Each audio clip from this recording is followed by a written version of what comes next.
¿Qué tal? Muy buenas noches. Muchas gracias por acompañarnos en este nuevo episodio del podcast Dogma de Fe. Ahora, en esta ocasión, tenemos un gran invitado a quien apreciamos y agradecemos muchísimo se haya dado el tiempo y el espacio para, dentro de su muy apretada agenda, de acompañarnos, el doctor Luis Ignacio Medina Cepeda, perito, médico legista, perito, quiero decirle a quienes nos ven y nos escuchan, viene de pericia. Sí, de especialidad. Así es, investigador forense, uno de los científicos investigadores forenses más reconocidos del noreste de México. Muchas gracias, doctor, por aceptar la invitación. De nada, al contrario, gracias por invitarme. Si usted me permite, hice un breve resumen de su hoja de vida profesional, doctor, que como le dije, tuvimos que reducirla para que no se nos fuera todo el espacio del podcast para poder narrar todas sus actividades. El doctor Luis Ignacio Medina Cepeda es médico cirujano por la Facultad de Medicina de la Universidad Autónoma de Nuevo León. Tiene una maestría en criminología por la Universidad de Houston, una maestría en criminología forense por la Universidad, por la Escuela de Criminología de Cataluña en España, otra maestría en psicología forense por la misma Escuela de Criminología en Cataluña en España, un doctorado en ciencias forenses por la Atlantic International University. Es especialista en temas de genética forense y genética humana. Fue perito médico legista de la Procuraduría General de Justicia de Coahuila. Es catedrático en la maestría de Derecho Penal en la materia de Medicina Legal en la Universidad Autónoma de Coahuila desde el año 2013 a la actualidad. Es miembro del Colegio de Ciencias Forenses y de la Asociación de Tanatología del Noreste y tiene como obras publicadas y artículos un estudio de entomología miasis en infantes humanos, su frecuencia, incidencia y manejo médico, y un libro de apuntes de medicina legal orientado para estudiantes de medicina y licenciatura en Derecho. Gracias, doctor. Gracias por estar aquí. Para poner en perspectiva, platicábamos la semana pasada, doctor, antes de en un encuentro en el que tuvimos, como dicen los norteamericanos, hay dos cosas seguras en este mundo: la muerte y los impuestos, ¿verdad? Doctor. Sí. Sí. Pero en este mundo acelerado, doctor, hemos dejado de lado, sí, entiendo, por vivir, el saber que es un paso natural, doctor, la muerte, sí, que a todos nos va a llegar, preparados o no, pero nos va a llegar y puede algún llegar, día, algún sí, momento. Necesariamente no hay escapatoria, doctor. La muerte es parte de la vida, pero creo que no lo socializamos. Y yo el comentario inicial que quisiera hacerle, doctor, es ¿qué le pasa al cuerpo humano cuando muere? ¿Cuáles son las fases que determina la ciencia, doctor? ¿Cómo va avanzando? ¿Cómo se determina una muerte? ¿Y qué le sucede a nuestro cuerpo a lo largo de las distintas etapas que tengan ustedes medidas? Bueno, dentro de la cuestión de la medicina legal, el decir diagnóstico de muerte es una de las situaciones que decimos nosotros. Para la medicina legal, la muerte es el paro de las grandes funciones corporales. ¿Qué quiero decir? El sistema nervioso, el corazón, los pulmones, el sistema gástrico, que son las 4 funciones más grandes de nuestro cuerpo, que nosotros podemos tener un signo palpable, como es la peristalsis, el pulso cardíaco, la respiración, los reflejos, se apagan. ¿Por qué? Porque nosotros somos personas que nacemos en una fecha y inexorablemente en el desarrollo de nuestra vida vamos a llegar a morir. Hay muchas teorías, muchas hipótesis. Una de las teorías, la católica, dice que yo nazco con una misión en este mundo y esa misión tiene un tiempo y una forma que debe de hacerse, nuestro destino. Pero cuando llega ese tiempo, nosotros tenemos que morir. ¿Y qué pasa? Nuestras funciones corporales se apagan. ¿Cómo sabemos nosotros? ¿Qué vemos nosotros en una muerte? Primeramente, una de las controversias más grandes que existe en este trabajo de la medicina legal es que cuando yo estudié medicina para saber el diagnóstico de vida y de salud. Y cuando entro a estudiar la medicina legal, empiezo a conocer, a hacer el diagnóstico de muerte de una persona. Porque una de las cuestiones que manejamos nosotros es que hay que tener mucho cuidado porque existe el diagnóstico de muerte aparente. Gente que aparentemente está muerta pero no lo está. Y esa es la fábula de todo mundo. Es que estaba muerto y se levantó el muertito. No, no estaba muerto. Simple y sencillamente su sistema biológico estaba muy lento, muy bajo y aparentaba tener una muerte.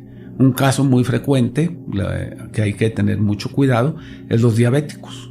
Cuando se les baja la glucosa, una hipoglicemia severa, sudan, pierden todas sus funciones y aparentan estar muertos. Llegas, le pones un suero, le pones glucosa, le pones energía y vuelve a trabajar ese cuerpo. Pero no estaba muerto.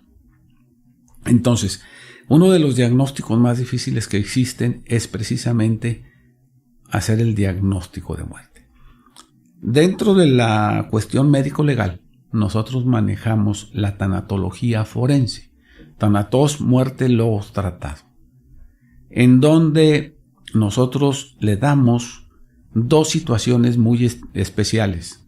El cadáver reciente, el que acaba de fallecer, que parece que está dormido, tenemos que hacer un diagnóstico para determinar precisamente que esas grandes funciones corporales ya no están. Clásicamente en los servicios de urgencias médico-quirúrgicas y en los servicios de situaciones de emergencia se dice que cuando encuentras un cuerpo hay que darle el mes. Todo el mundo dice, ¿cómo que hay que darle el mes? Sí, hay que mirar, hay que escuchar y hay que sentir. ¿Qué? Las funciones del cuerpo. ¿Por qué? Porque primero parece que está dormido, pero sus funciones ya no están. Y yo las diagnostico. Una lámpara de reflejos, estimularlo, tocarlo, causarle dolor. No reacciona, empiezo a ver la frecuencia cardíaca, la respiración, la peristalsis, ¿verdad? Y esos son los primeros pasos que tengo que hacer yo para determinar que una persona murió. Y luego tenemos que buscar una situación bien importante en las primeras 72 horas después de la muerte, que son los signos de muerte real. El enfriamiento y la rigidez cadavérica. Junto con un fenómeno natural bien específico, que es la formación de las livideces cadavéricas. Para nosotros tener conocimiento de esto, tenemos que saber, por ejemplo, que la sangre de una persona muerta ya no coagula. Entonces esa sangre se va a la parte declive del cuerpo y forma una mancha violácea en la parte posterior del cuerpo. En la espalda, doctor, porque naturalmente uno está, digamos, cuando muere estás acostado, ¿sí? Sí, o si está sentado, entonces nosotros tenemos que utilizar esos signos en los cadáveres recientes. Tiene livideces, ya tiene rigidez, ya tiene enfriamiento. ¿Qué es lo que pasa? Ya está muerto. Y ahí empezamos a hacer nosotros a utilizar una situación importantísima que tenemos que usar los médicos legistas, que es el protocolo de necropsia. El protocolo de necropsia, cuando vamos a hacer una necropsia, empieza precisamente haciendo el diagnóstico de muerte. Tengo que saber específicamente que esa persona está muerta para poder acceder a él y abrirlo para saber la causa de la muerte. Nosotros tenemos 3 diagnósticos en un protocolo de necropsia. 1, que la persona está muerta. 2, que la persona está muerta y hace cuánto tiempo. Y 3, cuál es la causa de esa muerte. ¿Qué causó esa muerte? Son los 3 diagnósticos importantes que tenemos que hacer en una muerte. En un principio, nosotros hablamos de que hay paro de las grandes funciones. Tiene unos minutos, lo reviso, no hay funciones, no hay esto, no hay lo otro, no hay aquello, está muerto. Pasan las horas, 2-3 horas, empiezo a notar las livideces, empiezo a notar rigidez del cuerpo, empiezo a notar que el cuerpo se enfría, entonces ya estoy diciendo que ya tiene varias horas de haber fallecido. Esa es la primera etapa, la etapa reciente de la muerte. Después, en el cadáver antiguo, nosotros tenemos la presentación de 4 etapas principales de la putrefacción. Por ejemplo, tenemos la etapa enfisematosa, en donde el cadáver se empieza a hinchar. ¿Eso al cuánto tiempo empieza a Más o menos a los 2-3 días empieza a hincharse. Hay que tener en cuenta que el proceso de la muerte es un proceso dinámico, ¿verdad? Junto con ese proceso de enfisematoso se está presentando también una etapa cromática de la muerte. Se empieza a degenerar la sangre y esa sangre, al empezarse a degenerar, empieza a darle un color especial al cadáver. Se pone ictérico. ¿Qué significa, doctor? Se pone amarillo. Ok. Se pone amarillo. En términos prácticos, sí. En términos prácticos, como si fuera una hepatitis. Ya. ¿Por qué sucede esto? Se degrada la sangre y tiene la formación de biliverdina con hemosiderina. La biliverdina nos da ese color amarillento. Y luego viene una etapa muy larga que dura hasta 9 meses, que es la etapa colicuativa. La etapa colicuativa es aquella en donde el cadáver empieza a perder todos sus tejidos blandos, se pudre. Y tiene etapas, y junto con esas etapas nosotros podemos determinar la época de la muerte y el lugar de la muerte con una ciencia que se llama entomología forense.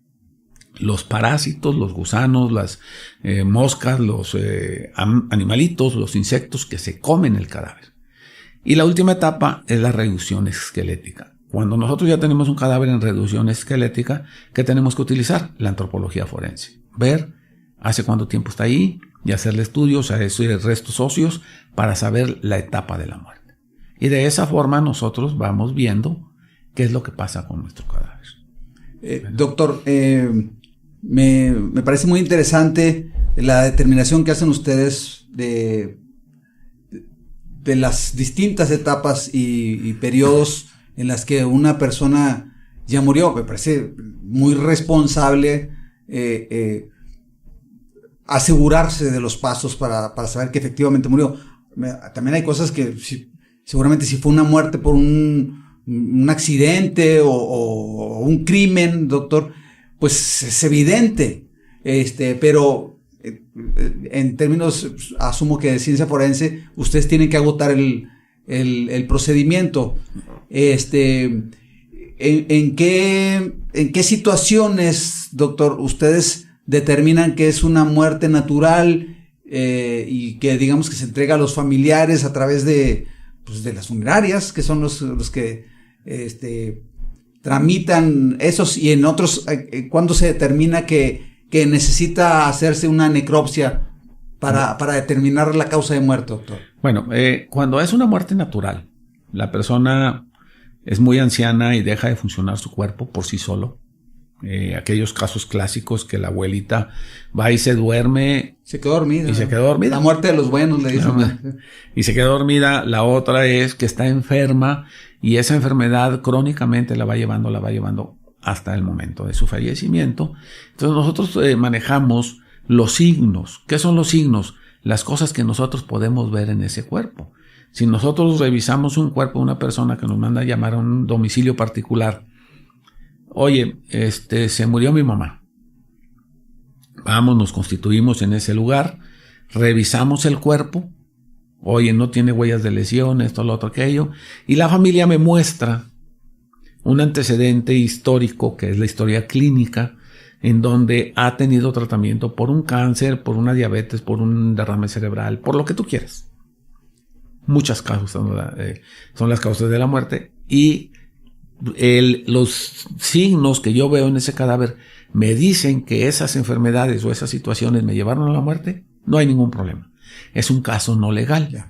Y firmamos nosotros el documento y lo mandamos a que la funeraria se haga cargo de los manejos necesarios sociales para enterrar a esa persona, ¿verdad?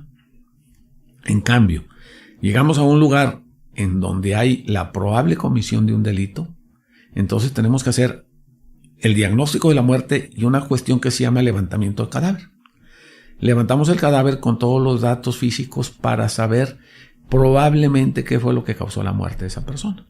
Y lo llevamos al anfiteatro, en donde hacemos la necropsia. Al CEMEFO, ¿sí? Servicio Médico Forense. Sí, lo llevamos ahí para abrir y hacer una operación quirúrgica, porque eso es una operación quirúrgica para hacer el diagnóstico de la muerte de esa persona. Y ahí determinamos que está muerto, hace cuánto tiempo y cuál fue la causa probable de la muerte. Y hacemos investigaciones científicas que pues ahorita las cuestiones científicas en la medicina legal están avanzando mucho. Hace poco platicaba con una persona, me decía, oiga, y si yo quiero que no toquen el cuerpo, ¿me pueden hacer el diagnóstico de la muerte? Digo, hoy sí, sin tocar el cuerpo te lo puedo hacer. ¿Por qué? Porque aquí en los hospitales particulares que tenemos tomografías axiales computarizadas en reconstrucción de tercera dimensión, puedo hacer unas cuestiones que se están llevando a cabo en algunos países de Europa, en donde ya no abren el cadáver y hacen una virtopsia. Le hacen un TAC completito al cuerpo y ahí sacan la causa de la muerte. Y son situaciones que estamos variando y que estamos teniendo investigación. Sí.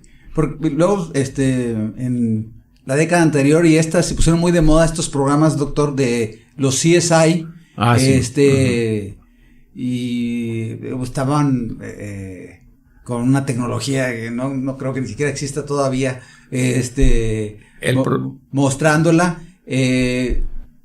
Auténticamente la ciencia forense nos puede determinar, por supuesto, de qué murió, a qué horas murió, cómo, y incluso hasta probables responsables, doctor.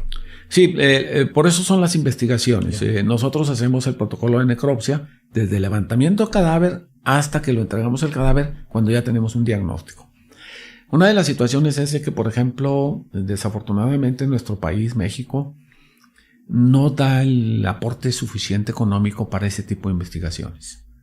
A mí me tocó hace mucho tiempo que hubo épocas de mucho déficit económico en las procuradurías y no teníamos ni para unos guantes para ponernos nosotros, ¿verdad? Entonces, son situaciones que se presentan. ¿Por qué? Porque no se le ha dado esa importancia. Yo estuve en un curso en México hace algunos años en la policía científica. Ahí tienen todo. Sí lo pueden hacer. Pero más imagínense llevar todos los cadáveres a México, pues está difícil. No da para eso. No da para eso. Entonces, yo considero que para hacer un buen trabajo en ese nivel, determinación de la muerte de una persona y la causa de la muerte de una persona, debe de haber un poco más de aporte económico y aparte interés por el que está ahí, ¿verdad? Haciendo eso, de prepararse, estarse preparando. Esto es una preparación continua. Yo he estudiado tantas cosas porque el mismo trabajo me ha llevado. Estudio una cosa y me llama la atención, oye, ¿por qué esto? Bueno, pues vamos a investigar por qué. Y luego me voy a otra cuestión, oye, vamos a investigar por qué. Yo me acuerdo la primera vez que vi un entomólogo forense, agarraba el montón de bichitos y los echaba en un frasco. ¿Para qué quiere eso? Y luego me dice, ven, déjame enseñar. Y ya me mostró que los insectos tienen un ciclo vital, igual que nosotros. Entonces, de acuerdo a cómo encuentra ese insecto él, es la etapa de la muerte. ¿Hace cuánto tiempo está ahí? Por ejemplo, el clásico, los gusanitos, la miasis precisamente, que son los gusanos, las larvas de las moscas. La mosca tiene un ciclo vital de 45 días. Y si yo encuentro larvas, pues tiene tantos días. Si yo encuentro pupas, tiene tantos días. Si yo encuentro mosca adulta, tiene tantos días. Y entonces todo ese proceso de investigación. Y de hecho hice un diplomado en entomología forense para comprender todas esas cosas, ¿no? Entomología forense es más o menos saber el tiempo de muerte. Tiempo de muerte, sí, a través de los insectos que se comen el cadáver. Ok. Y la forma más, digamos, común ahora en la investigación forense, doctor, de saber cuántas horas tiene alguien de haber fallecido o de haber sido privado de su vida, ¿cuál es, doctor? Cuando es un cadáver reciente, manejamos los signos de la muerte real. Por ejemplo, el signo de la muerte real de rigidez cadavérica. Científicamente y por investigaciones a nivel mundial, se sabe que cuando empieza la rigidez en la nuca, llegamos, vemos el cadáver, le metemos la mano debajo de la cabeza y tratamos de levantar la cabeza. si ya tiene rigidez en la nuca, aproximadamente tiene 2 horas de haber fallecido. Tenemos la cuestión de la temperatura. Nosotros somos seres vivientes que tenemos un metabolismo. Nuestras células manejan una sustancia, no sé si se acuerda de la secundaria, el ATP, el adenosín trifosfato, que es el metabolismo de la glucosa. Ese metabolismo de la glucosa se maneja en la célula humana, en la célula animal, por 3 cosas: agua, oxígeno y glucosa. Esa agua, oxígeno, glucosa llega a todo el cuerpo para nosotros estar vivos por el torrente circulatorio. Cuando el torrente circulatorio se para, las células pierden esas 3 sustancias, empiezan a bajar porque ya no llegan en el torrente circulatorio. ¿Y qué hace la célula? Empieza a usar esas reservas. Por eso yo me muero y no se cae la temperatura inmediatamente, sino que va bajando poco a poco. Y eso lo utilizamos nosotros para saber si yo tengo un cuerpo con 33 grados centígrados y es un medio natural, normal, sin ninguna alteración, pues estoy calculando que ya tiene cuando menos unas 3-4 horas de haber fallecido. Hay estudios que se han realizado aquí en Coahuila, en donde en la región sureste, aquí en donde estamos, se calcula que el cuerpo humano pierde 1 grado centígrado de temperatura por cada hora después de muerto. Entonces hacemos cálculos. Hay una situación científica, más científica, eso lo hacemos por cálculo, en donde tomamos la temperatura rectal, vemos la temperatura normal de una persona y vemos que esa temperatura rectal es tantos grados menos. Hacemos una fórmula que se llama la fórmula de Gleister y eso nos da a nosotros más o menos el horario o la hora de muerte. Sí, doctor, antes de que empezáramos esta grabación, platicábamos usted y yo este misterio de la vida, doctor, que comúnmente uno dice el cadáver está frío, pero a ver, pues 30 grados no es frío. Nosotros mantenemos nuestra temperatura 36.5, 37, doctor, y están a la temperatura ambiente. O sea, usted toca esta mesa, sí. No es fría, pero se sale de los estándares el cadáver, y esa es una determinación, esa es la magia de la vida, estar quemando, porque estamos requiriendo energía todo el tiempo. Precisamente esa es una de las situaciones más difíciles de entender, porque yo soy ahorita un ser vivo y tengo un metabolismo que me produce temperatura y me mantiene a 36.5, 37.5 grados centígrados en temperatura normal. Pero yo me muero y me convierto de un ser vivo a un ser físico. Y entonces agarro la temperatura medio ambiente. Si usted pone la mano sobre el escritorio tiene una temperatura ambiente mucho menor que la de nosotros, y sentimos esa y nos diferencia. Parece frío. Nos parece frío. Que no está, pero no está la temperatura de nosotros, del cuerpo humano. De nosotros, así es. Entonces, por eso nosotros tenemos que ser muy acuciosos en el diagnóstico. ¿Por qué? Nosotros estamos en una zona que puede suceder eso. Uno de los diagnósticos de muerte aparente no solamente es la baja de la glucosa, es la hipotermia. Lugares en el norte muy cercanos a los polos, en donde la gente frecuentemente se queda a la intemperie y se congela. Hay una no dogma, pero es una de los parámetros que se manejan en las urgencias médico-quirúrgicas, que dice que si a mí me llevan un cuerpo de una persona que se murió congelada, yo tengo obligación como médico subirle la temperatura a temperatura corporal normal, y entonces sí hacer el diagnóstico de muerte. No hago el diagnóstico de muerte cuando está frío. Ya. ¿Por qué? Porque puede suceder que por la hipotermia esté aparentando una muerte, ¿verdad? Una de las anécdotas de esas que tiene uno, cuando yo empezaba hace muchos años, allá en 1978, 79, hubo un frío muy fuerte en Monterrey. Yo empecé a hacer la medicina legal en Monterrey. Y estábamos en diciembre, enero, y estábamos haciendo unas necropsias, y nos llegan unos ambulantes de la Cruz Verde de Monterrey, que es la institución que recogía los cadáveres en aquel entonces, y nos dice, le traemos un par de T por 8. ¿Qué pasó? Pues se quedaron dormidos allá en la intemperie y se murieron. Están congelados. Habíamos tenido todos esos días temperaturas de menos 5 grados centígrados todos los días. Bueno, ok, perfecto. Ahí pónmelos. Nosotros estábamos adentro del anfiteatro. Había habido un accidente de un transporte público y había habido varios muertos. Tenían lleno de muertos ahí, doctor. Y teníamos lleno. Nos ponen ese par de cadáveres ahí y a los 20-25 minutos empezamos a oír movimiento y que se quejaba alguien. Pues sí, estaba en hipotermia, lo ponen cerca del calentador, se empezó a calentar y se empezó a mover. No estaba muerto.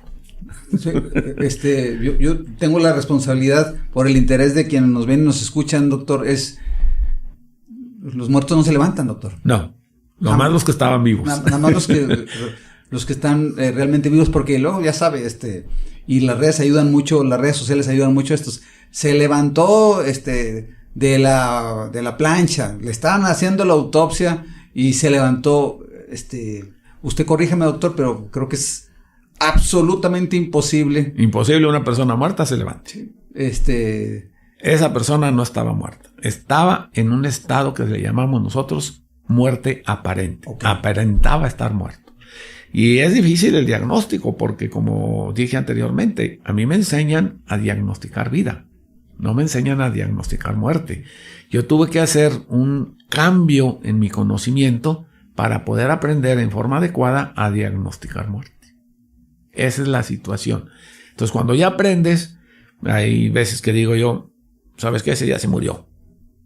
Pues si no lo has tocado, no, pero nomás de ver el aspecto, la fascia, es esto, lo otro, aquello. El conocimiento, sí, muchos años. Ya de conocimiento. De décadas. Y ya mi obligación moral, ética, es llegar y hacer la revisión y diagnosticar que está muerto.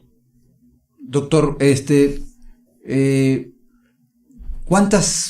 si usted hiciera un cálculo, ¿cuántas personas muertas le ha tocado determinar su muerte y participar en necropsias, autopsias, y algún caso, sin mencionar nombres, doctor, ni siquiera ciudades, que lo haya marcado, doctor, en términos de necropsia, que después determinó una responsabilidad legal para alguien, doctor? Bueno, nosotros generalmente hacemos necropsias en todas las muertes violentas, todas las muertes en vía pública, accidentes, hay mucha gente. Toda la muerte en vía pública, los accidentes en trabajo, bien importante hacer una necropsia. Es una de las cuestiones legales importantes que impactan mucho en la sociedad. El Seguro Social, dentro de su ley, en la determinación del accidente laboral, dice que las personas que están intoxicadas con alcohol, con una droga o cosas de ese tipo, no se les va a tomar en cuenta como si fuera un accidente laboral.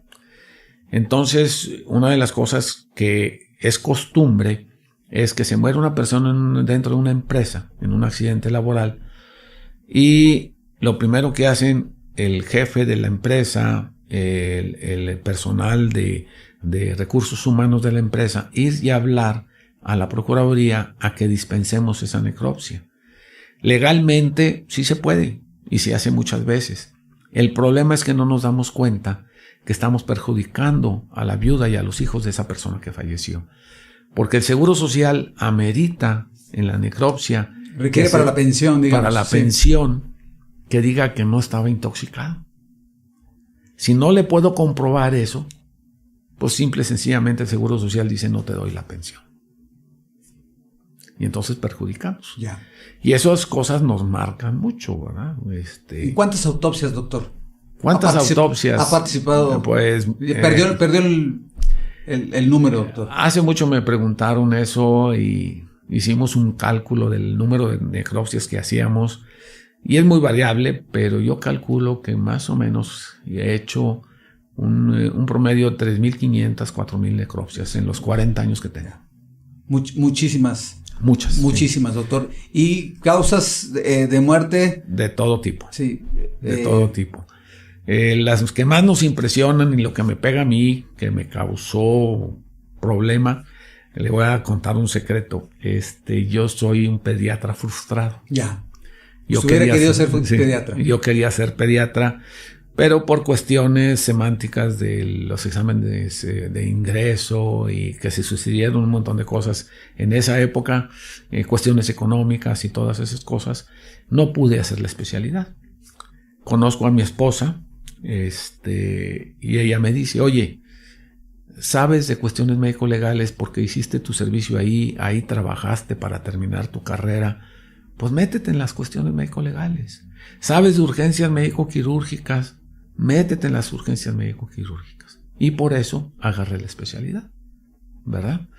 Entonces, lo que más me impacta a mí, y me ha tocado muchas veces hacer necropsias en menores de edad. En niños. Y duelen. Y duelen mucho porque desafortunadamente, para hacer la determinación de la muerte en un menor, muchas veces prácticamente los desbaratas completamente para sacar todos los datos de la necropsia, ¿verdad? Pero pues es lo que mandata la ley. Sí, no, y luego tratas de reconstruirlo lo mejor que puedes, pero muchas veces no se puede, ¿verdad? Entonces ese es en donde empiezan los problemas. Doctor, usted supongo que al haber estado en urgencias médico-quirúrgicas, trabajó usted y sigue trabajando muchos años en donde uno llega cuando tiene una urgencia, en urgencias, ¿sí? Porque es urgente la atención. Y le ha tocado dar malas noticias, doctor. Es difícil, sí.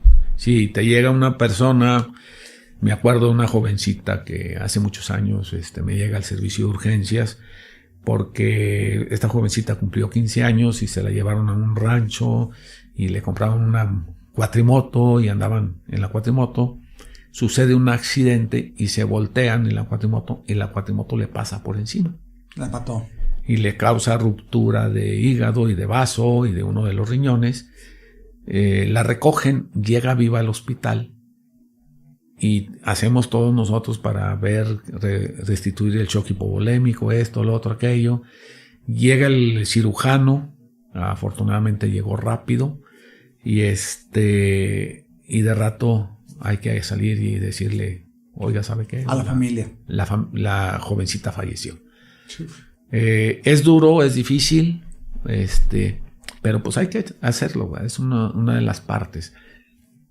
Otra de las cosas que nos pasaba en urgencias es que llegaba una pareja, hombres adultos, 45, 50 años, con jóvenes de entre 17 y 20 años. Oiga, doctor, mi hijo tuvo un accidente. Me dijeron que lo trajeron aquí. No, pues aquí no. Vaya a tal hospital. Y 4 o 6 horas después volvían otra vez. No, es que dicen que lo trajeron aquí. Tener que decirle, ¿sabe qué? No está en ningún hospital. No está en ningún hospital, vaya y búsquelo al CEMEFO. Hubo mujeres que se desmayaron en ese momento. ¿Cómo que el CEMEFO? Y se desmayaban de la impresión, ¿verdad? Y desafortunadamente no nos equivocábamos. Si no estaba en ningún hospital, ¿a dónde? Al CEMEFO. Sí. Sí, lamentablemente usted tenía la verdad, lamentablemente, así es. Porque lo comentábamos, el ser humano no nos hemos dado a la tarea, y espero que se siga haciendo, de crear una palabra para cuando muere un hijo, doctor, ¿sí? Si muere esposo, esposa, te quedas viudo, si mueren tus padres, te quedas huérfano. Pero a la pérdida del hijo, la humanidad no ha sido, es algo tan doloroso que no hemos sido capaces de asignarle una palabra, doctor. Una palabra. La situación es de que, por ejemplo, nosotros pensamos y creemos que nos vamos a ir nosotros primero que ellos, ¿verdad? Porque son nuestros hijos. Ellos están creciendo, están haciendo su vida y nosotros ya vamos en la última etapa de nuestra vida. Entonces, es difícil que le digas a alguien, se murió tu hijo. Doctor, ¿de qué se está muriendo la gente en México, doctor? ¿Cuáles son las muertes más comunes que le toca ver, doctor? En muertes naturales en personas adultas arriba de los 55 años de edad, enfermedades crónicas degenerativas, diabetes, hipertensión, derrames cerebrales, infartos, todas esas cosas. En la gente productiva, en algunas ocasiones las enfermedades que están entre los 30 y los 50 años de edad enfermedades crónico-degenerativas como la presencia de cáncer, también diabetes y cosas de ese tipo. Estadísticamente, el joven ahorita está muriendo, la causa principal de muerte del joven entre los 18 y los 25 o 30 años de edad, accidentes automovilísticos con alcohol. Es una de las causas principales. Lo vemos cada fin de semana, doctor. Sí. Y me parece que, la policía y las autoridades pueden hacer mucho, pero también hay una parte de autorresponsabilidad, doctor, que sabes que es una mezcla brutal eso, que hay una probabilidad de que tengas un accidente, vas intoxicado, no ves una señal y terminas muerto andando de fiesta cuando querías pasártela bien. O te la andas pasando muy bien. Sí, y terminan muertos, y hemos visto casos brutales de jovencitos y los vemos y se repite el patrón y parece no cambiar, ¿eh? No va a cambiar mientras que nosotros como padres no los eduquemos. Yo soy padre, tengo 2 hijos, tengo un hijo que una temporada, pues sí, como todos los jóvenes, les gustó tomar. Mi regaño era, ¿vas a ir a tomar con los amigos? Sí. Venga para acá la llave. No le prestaba el carro. ¿Te vas a ir a tomar? Sí. Bueno, ok. 100 pesos en la bolsa del pantalón en la izquierda, y andas muy tomado, cierra el carro, súbete un taxi y vente al casa. Que te traigan. No traes dinero y te echaste todo el dinero, agarra un taxi, llegas a la casa, tocas la puerta y yo te lo pago con todo el gusto.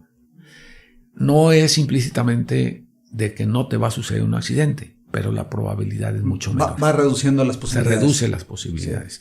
Porque sí es muy lamentable que gente joven, muchas veces recién graduados de facultades que están iniciando su vida laboral, su vida social, su vida particular, se mueran en un accidente. Y eran muertes evitables, porque luego uno quiere llamar al destino. No, pues que era el destino. A ver, hay mucho que tú puedas hacer por ti para que no encuentres ese destino. Sí, pues es lo que dicen los dichos mexicanos, ¿verdad? Sí.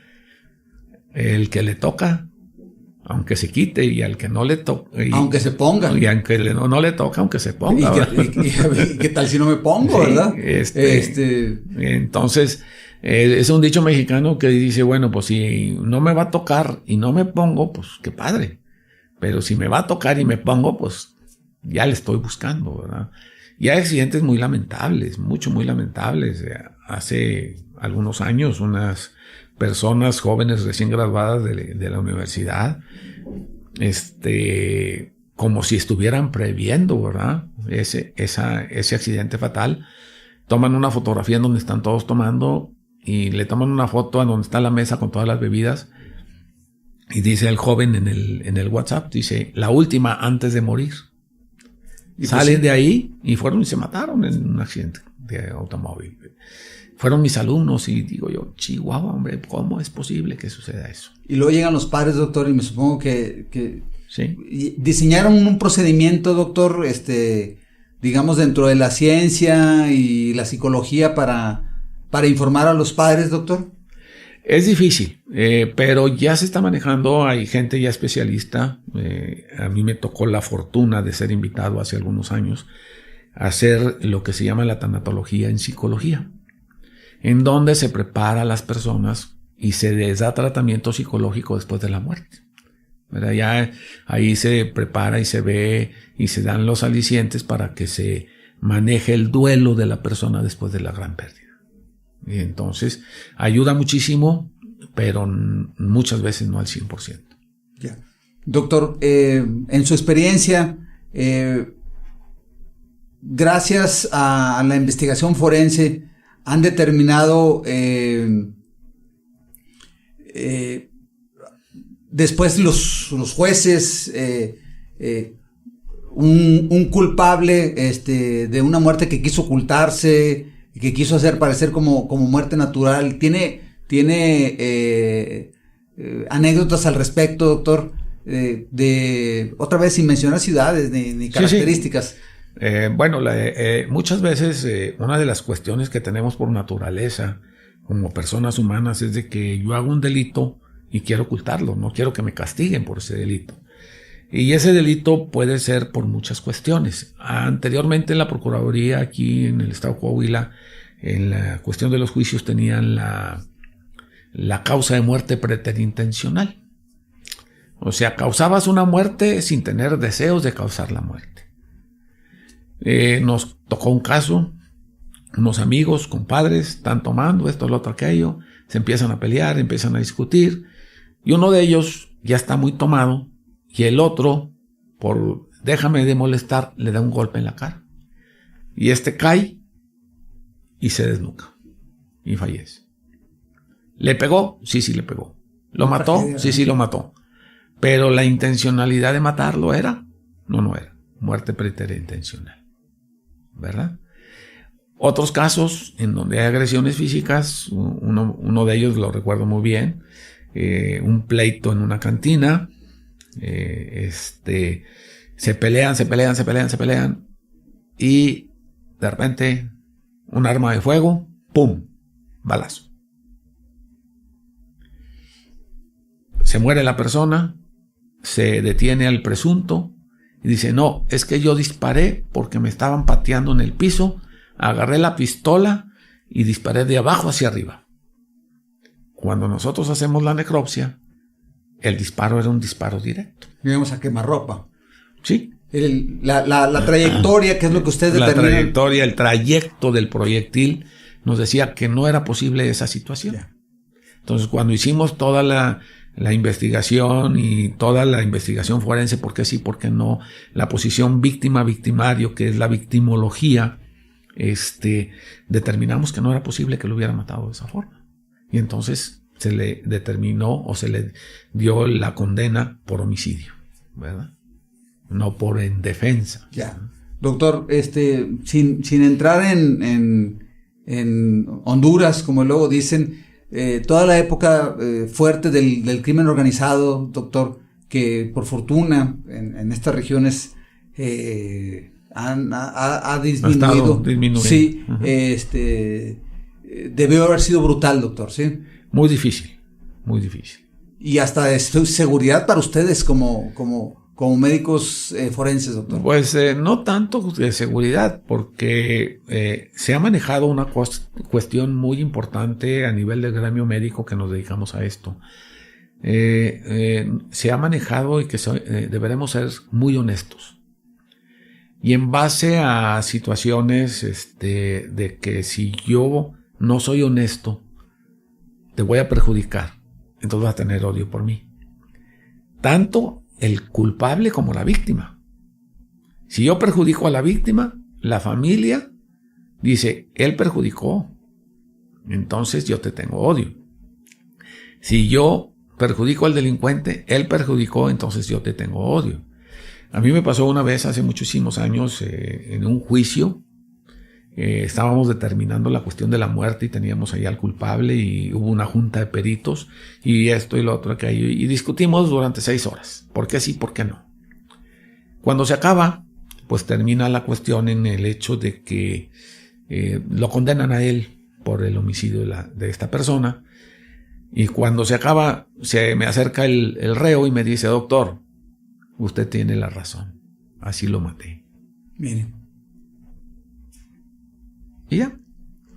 No hubo odio, no hubo una cosa. Él era la ciencia hablando, doctor. Sí, que hicimos el trabajo correcto. Entonces, me ha pasado 2 o 3 veces eso, en que hemos hecho el trabajo correcto y tanto el delincuente como la víctima te respetan, ¿verdad?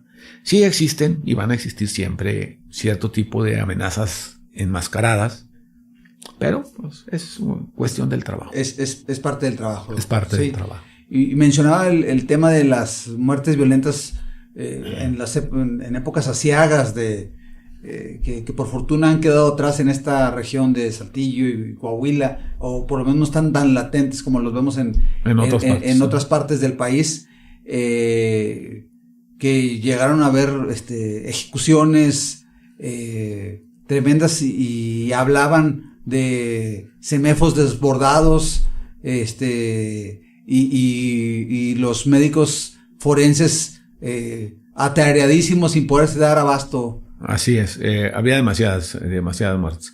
Yo tengo de anécdota que Hubo una vez que me tocaba guardia en fin de semana, que normalmente en esos fines de semana, lo que es fines de semana después de Navidad, es trabajo nulo. O sea, estás todo el día ahí en la guardia sin hacer nada. Yeah. Y esa vez me tocó una guardia. Llegué a las 8 de la mañana al anfiteatro a ver qué había, reportarme que era el que estaba de guardia. Y ya tenían el primer cadáver y salí a las 8 de la mañana del día siguiente, uno tras otro, tras otro, tras otro, tras otro, tras otro, tras otro. Fue un fin de semana muy violento. Alcoholizados, pleitos, accidentes, de todo. De todo. De todo. Pero así es este trabajo. Hay días muy tranquilos y hay días que se llenan los anfiteatros de cadáveres. Ya. Doctor, hay como esta especie de creencia de lo que le mencionaba de nuestro destino, ¿no? Pues es que me tocaba morirme, y creo que, como usted decía, la concientización y la educación son muy importantes para poder prevenir suicidios, accidentes que son evitables, doctor. O sea, que son evitables. La cuestión es de que, por ejemplo, en mi formación, dentro de mi formación familiar, somos de formación católica, cristiana. Hay una de las cosas que es difícil entender, pero que si ya combinas la cuestión cristiana, católica que yo tengo, con la cuestión científica, una de las situaciones que debemos entender nosotros es de que nacemos con un destino. Dios te pone aquí para que tú hagas algo en la vida. Y ese algo, tú ves la forma de hacerlo, para cumplir la función, el destino que te manda Dios, de acuerdo a la teoría cristiana. Y Él te da un tiempo para cumplirlo y las formas para cumplirlo. Y cuando tú llegas a tu final, es que te va a juzgar sobre si cumpliste o no cumpliste con esa misión en el tiempo que te dio. Si tú cumples esa misión en forma adecuada y esto, lo otro, aquello, y te deja en fortuna más tiempo, pues tú ya cumpliste, ¿verdad? En la vida con lo que te tocaba venir a cumplir. ¿Por qué tuve tanta problemática para entrar a hacer una especialidad en pediatría? Y se me facilitó meterme en las cuestiones médico-legales y la cuestión de urgencias médico-quirúrgicas. Porque a lo mejor ese era el destino que me había marcado pensando en la cuestión de Dios para yo terminar mi vida y hacer mi vida. Doctor, son teorías, hipótesis, claro, y todo que van, ¿verdad? Claro. No para tranquilizar, doctor, sino para platicarlo, socializarlo. Es cuando alguien tiene un accidente mortal, digamos que pierde la vida casi de inmediato, siquiera, de acuerdo a lo que diga la ciencia, doctor, siquiera se dio cuenta que iba a morir, doctor. Si yo tengo un accidente, voy a 150 kilómetros por hora y choco, pues no tengo ninguna capacidad de reacción. No hay una capacidad de reacción. Si me dan un balazo en la cabeza, que por supuesto no estoy esperando ni el choque, ni que me den un balazo, no me enteré, doctor. Sí, hay una situación que marcamos nosotros dentro de la medicina que dice que encontramos una persona en espasmo cadavérico. Y la teoría de ese espasmo cadavérico es cuando la persona ve venir la causa de su muerte. Entonces tiende a hacer una reacción de protección y ahí muere y queda duro, espástico. Porque su cuerpo secreta una gran cantidad de hormonas dentro de su cuerpo y le pone una rigidez muscular. Es menos de un segundo eso. Menos de un segundo, ¿verdad? Hay muchas fotografías. Una de las más impresionantes que me tocó ver, a mí me tocó hacer una necropsia de una mujer que está parada en una esquina en una calle y enfrente hay una gasolinera y se ven donde viene un carro, choca, explota y la bola de fuego viene en contra ella. Y se ven donde ella se protege y está en el espasmo cadavérico protegiéndose de esa causa de la muerte. En milisegundos, ¿verdad? digamos que uno casi no te enteraste siquiera que te moriste. No te enteraste que te moriste. En milisegundos tu cuerpo reacciona y te causa esa situación. También existe la otra cosa de la muerte por inhibición. Te das cuenta que viene la causa de la muerte y tu cuerpo se inhibe. Una de las causas de investigación que se ha visto en eso es, por ejemplo, aquellos hombres, no sé si ha visto los videos de que se tiran de las Torres Gemelas. Sí, del septiembre 11 de 2001. Sí. Del 2001.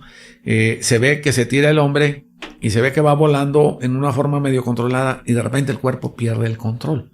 Quiere decir que ante la impresión de que se va a morir, el cuerpo se inhibe, se para. Eso es muy interesante, y ya doctor, tira. porque son teorías, hipótesis que no se han comprobado, pero existen, ¿verdad?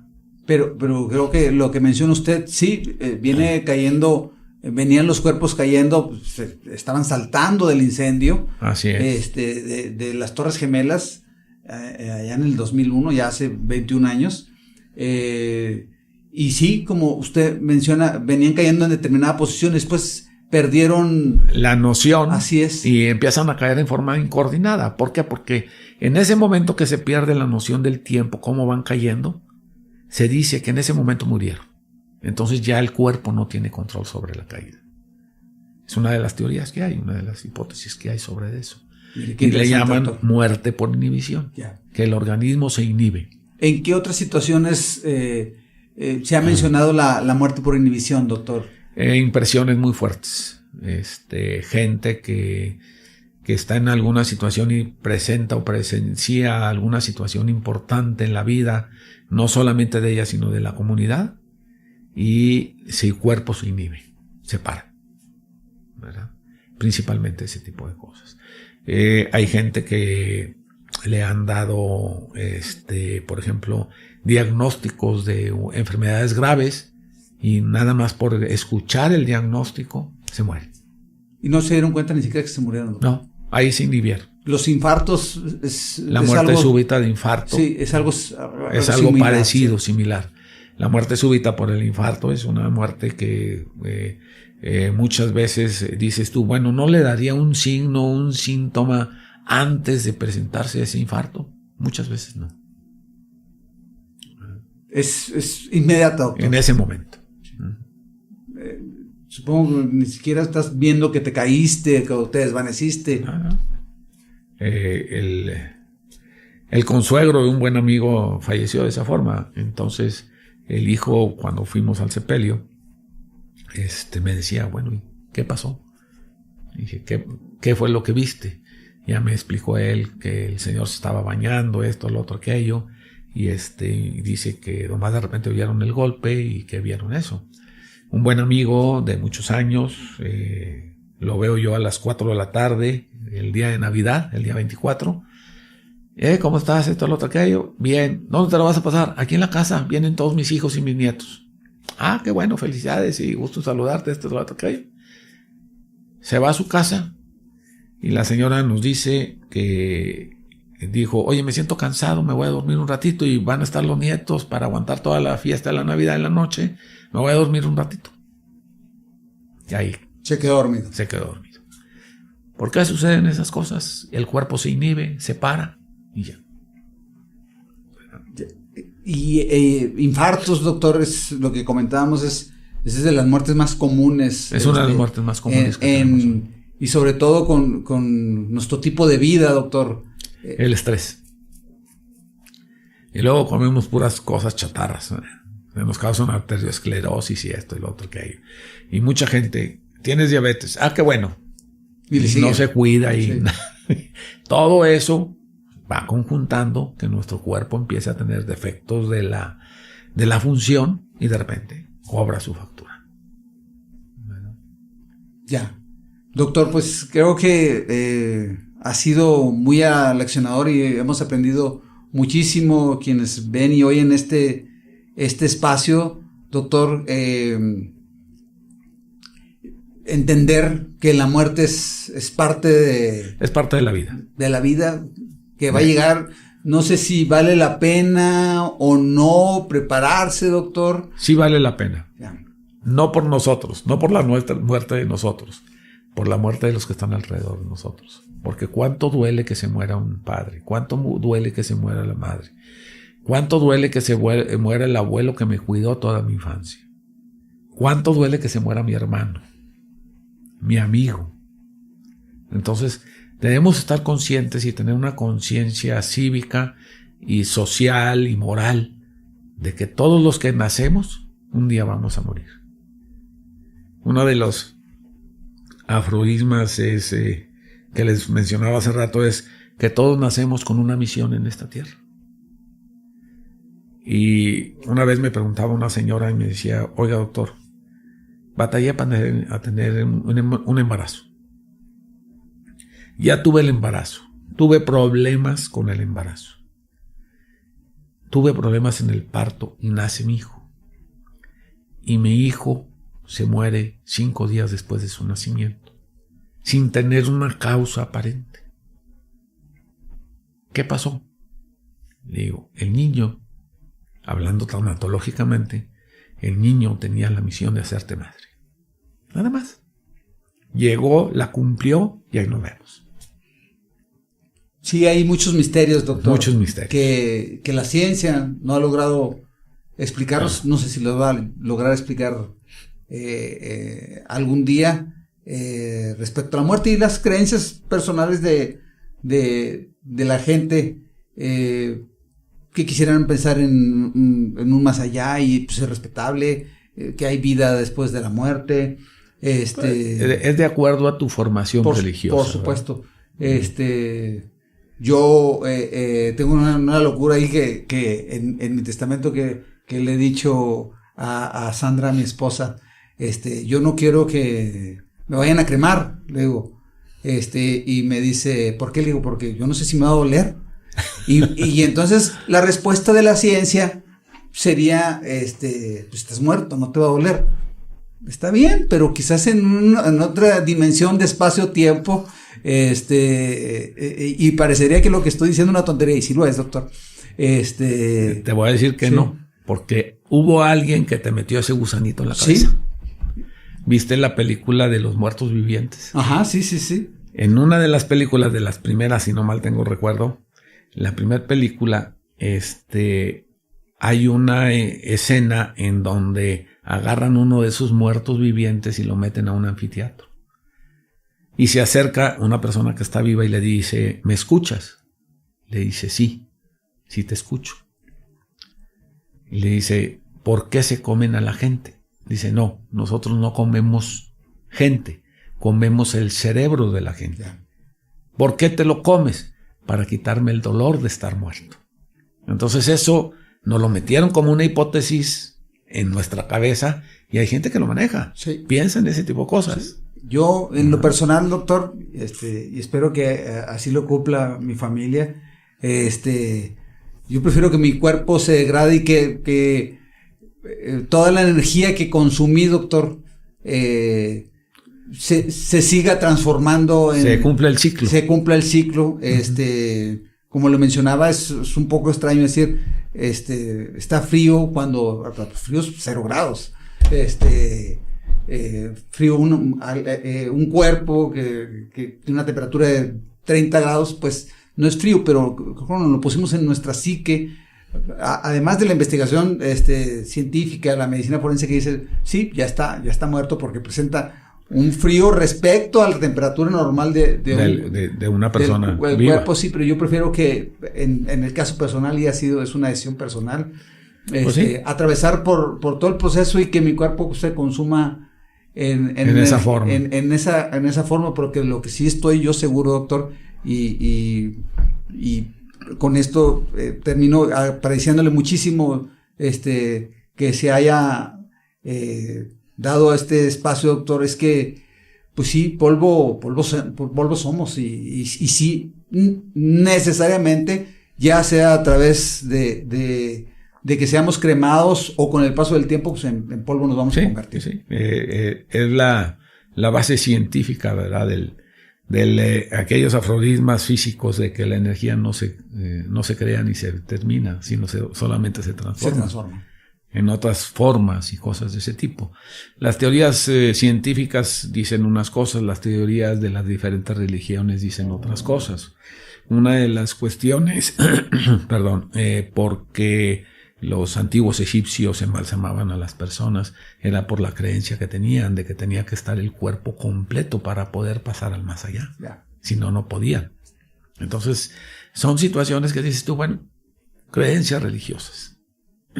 Pues la muerte es parte de la vida, de la ¿sí? vida. Y hay que, creo que decirle a las personas que sí existe vida antes de la muerte, doctor.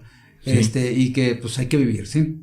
Hay que vivirlo. Y de acuerdo a su creencia religiosa, pues ellos van a tomar la pauta de qué va a pasar después de que yo termine mi vida física en la tierra.